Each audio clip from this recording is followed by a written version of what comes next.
Well, hello there. How is everyone? I hope you're all well. You're amazing, amazing, beautiful, wonderful people. I'm guessing my mic's working. I've actually checked everything.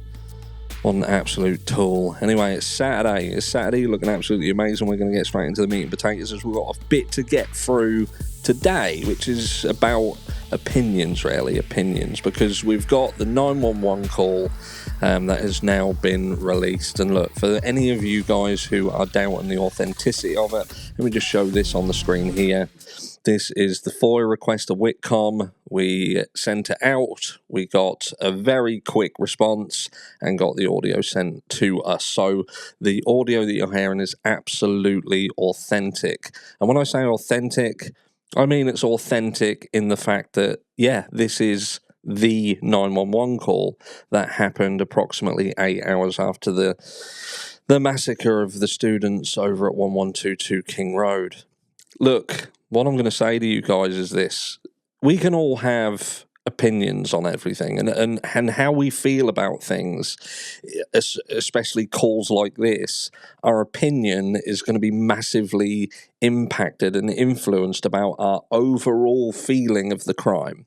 So people who believe Bryan Kohberger is guilty of this crime and there is nobody else to look at, there's no point in looking at anyone else, this is just delaying inevitability. And, they're going to look at this call, they're going to see it as incredibly tragic, incredibly sad. They're going to see the different things in it. Now, I'm going to be covering in video 2 exactly what the Gonsalves said about it and how they exited out of their chat about it, because I feel that is just, that's just their focus now. So we are going to touch on that later. I'm going to leave that out of this video because this is just about my thoughts and feelings.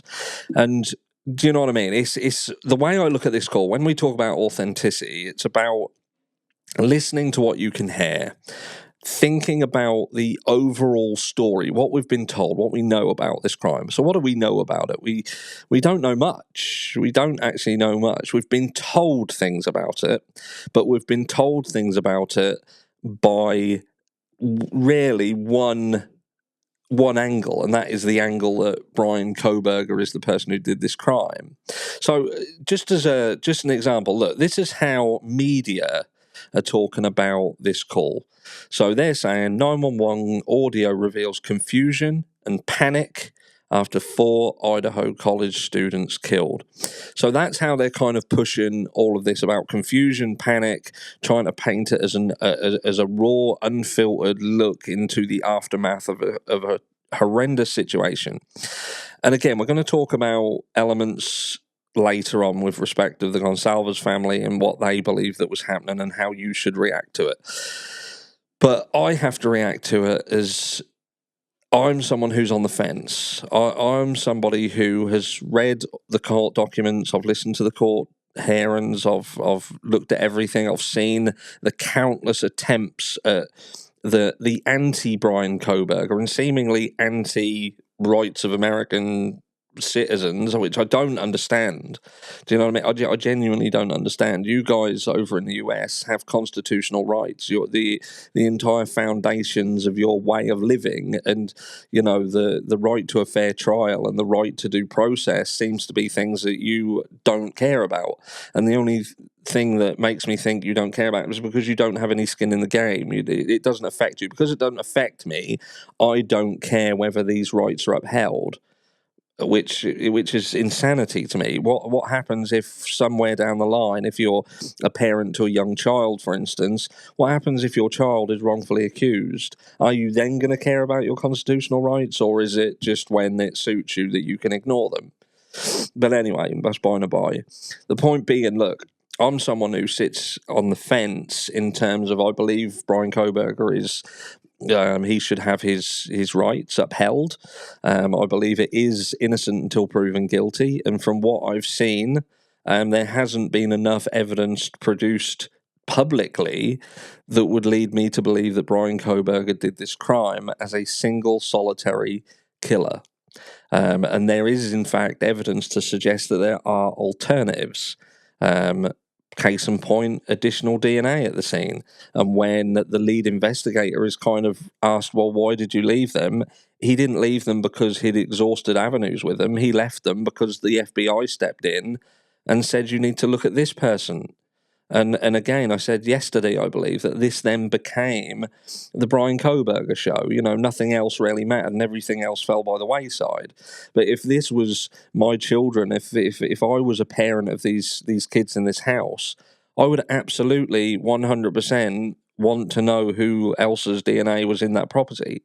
Absolutely. There is in no world that I would be willing to ignore the fact that there is other DNA, especially blood DNA, found inside that property, especially when the PCA fails to place Brian Koberger at the scene of the crime. In fact, it seems to place him away from the scene of the crime at the time the crime took place. We've also got phone data that is missing, and the prosecution saying it doesn't exist when it absolutely does exist. You've got a cellular specialist who has come into the fray, whose entire career has rarely been built in putting people away. So he then, off his own back and free of charge, sees the issues with this case, comes forward and offers his expert guidance. He doesn't fall on one side. He is literally saying, well, you can't say that without this information, the information that they now say doesn't exist, that does exist, a ludicrous, outlandish claim. And me as a parent who had lost a child in this atrocity, I would be questioning that. I would be wondering what is actually going on.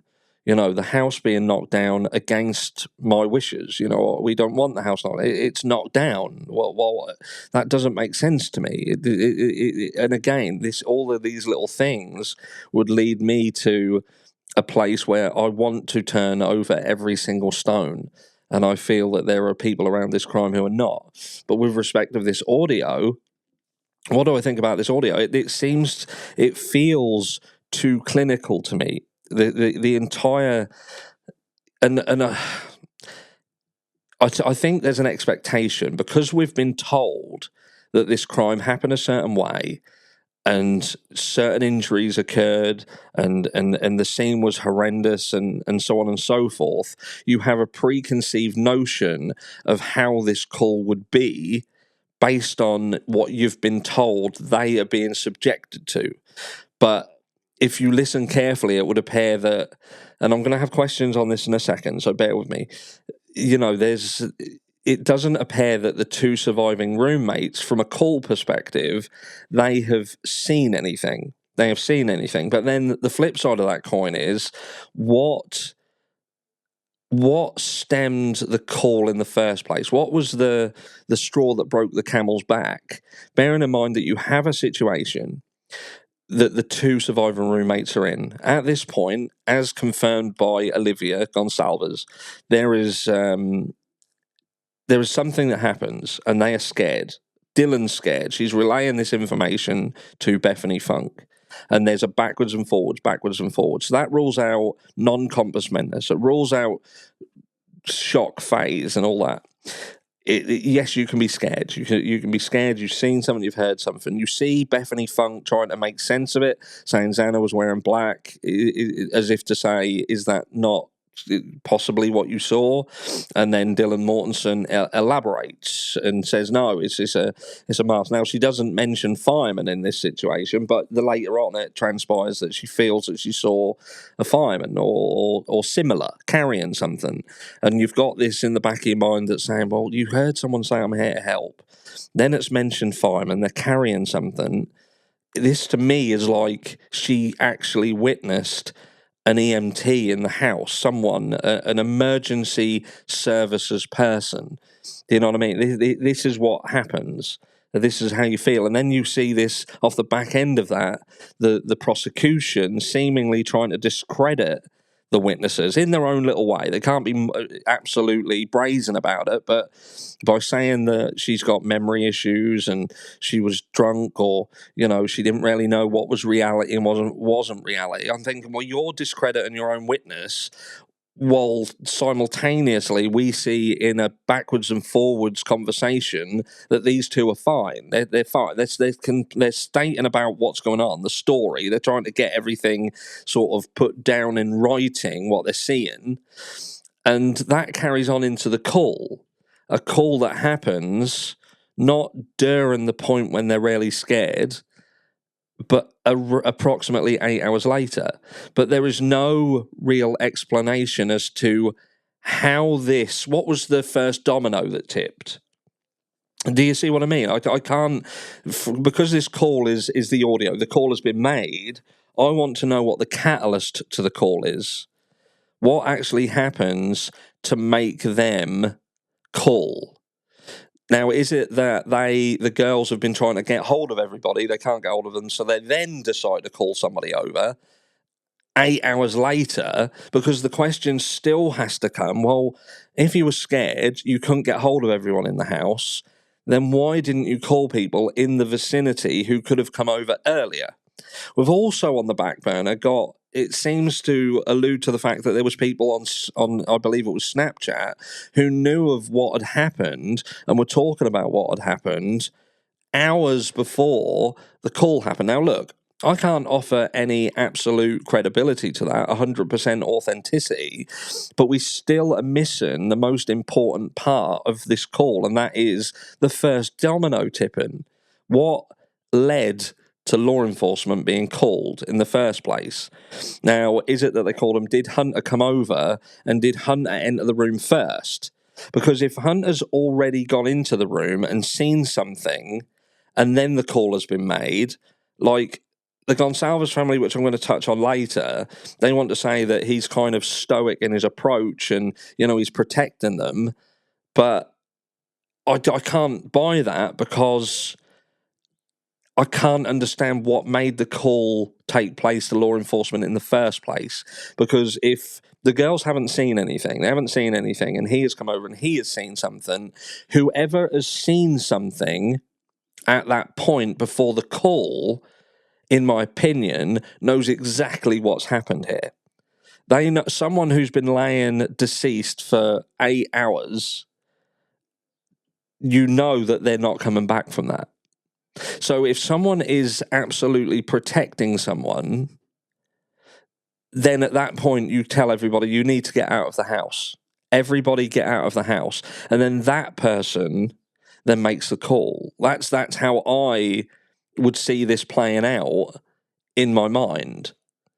Because it would appear that it's the roommate, one of the surviving roommates, who initially makes the call.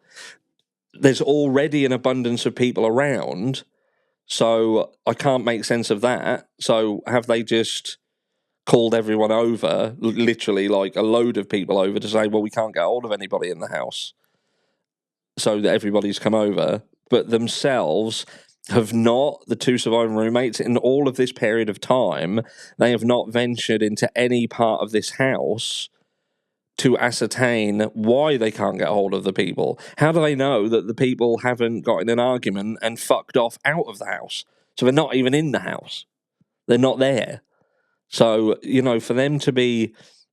And people will turn around and say, well, they were so scared, that's why they didn't call. But they were texting each other. They were trying to call people in the house. So there wasn't a fear of speaking to anybody on the phone. They wasn't so terrified that they couldn't ring anyone. So there's a point where you can't fathom, you can't make excuses. You can't make excuses for 911 not being called earlier, because when you go forward and you then consider how this call then transpired, that doesn't make sense to me unless they saw something. Because again, I can't offer any credibility to the story of someone shielding people from what had happened when you didn't really see that. There wasn't really any shielding if you look at the larger context of the video. So who saw them then? Who was the first person who entered the room and saw what happened? Because again, if that was Hunter, then why didn't Hunter take control of the situation from that point and not allow the surviving roommates to get on the phone and confuse the situation? If you're somebody who is compass mentis, you know what's happened, you get on the phone and you explain exactly what's gone on the phone. But that didn't happen. Instead, we get this convoluted situation again where you've got the roommates trying to explain something and they seemingly are suggesting they don't know, but while simultaneously, rather than speaking and their focus being on the matter in hand, which would be to help people, which is what the dispatcher's job is there to do, to offer immediate assistance where possible, they want to just convey the story from the night before, which how do they know that there is any relevance to that? How do they know that there is...